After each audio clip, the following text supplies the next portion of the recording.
Growth is a major part of what's going on down here on the coast. You see new developments popping up all the time. You see all sorts of projects taking over some of the space that we have. But some of that space does need to be preserved, and that's what the Race for Open Space is for. We've got two representatives from that group in here to chat with us today. We've got Pam Costanzi and Jim Ford.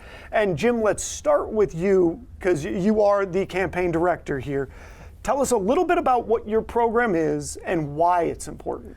Well, thanks a lot for having us on, Charlie. We really appreciate the opportunity to convey our message to people that haven't been exposed to it already. But the Open Space Alliance is an initiative from the Greater Lewis Foundation, which is a nonprofit organization whose mission is to enhance and improve the quality of life in the Lewis area. And so one of our goals and objectives, the most recent one, is to preserve 30 acres of land that's contained within the city limits of Lewis. And it's a forested area that has a great history to it. One of our team members has written a book about that. And it's just one of those areas where people have noticed over time there's wildlife there. It's just a natural environment, and that's our goal and objective, is to keep it as such. And Pam, where are we on this, this race to accomplish the goal? What is it going to take to accomplish that goal, and how close are we to getting there? So the campaign started working on raising funds in April of 2023. We launched the campaign, and we are astounded, amazed that we are now over $6 million. We're approaching $6.5 million. And where do you need to get ultimately? $8 million is our settlement amount to buy the property outright. It'll be put under a permanent conservation easement, probably through the state's forestry division. So it will be forever preserved as open space.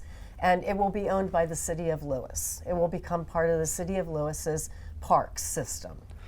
And what are some of the projects coming up, or some of the fundraising events coming up to try to help raise that last $2 million?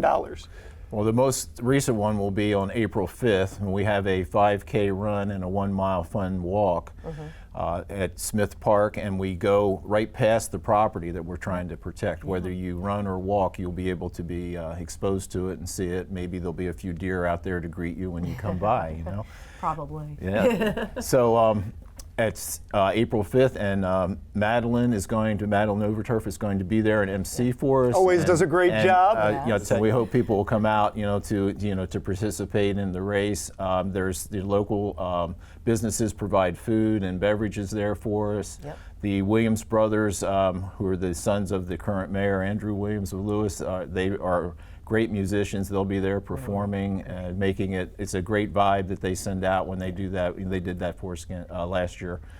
So the whole experience should be great. And BB Medical Center is going to be there with healthcare awareness, including mental health awareness, which is part of the concept and the mindset of the land preservation, is to have an opportunity to be in town, walk or bike to it, and just go out and enjoy and reflect what's there, and pause and take a break in your life and reduce to get outside stress. And touch a little grass, there as you they go. say. That's right. Now, I've got a couple of questions, because there's different ways that land preservation can go. What is your goal?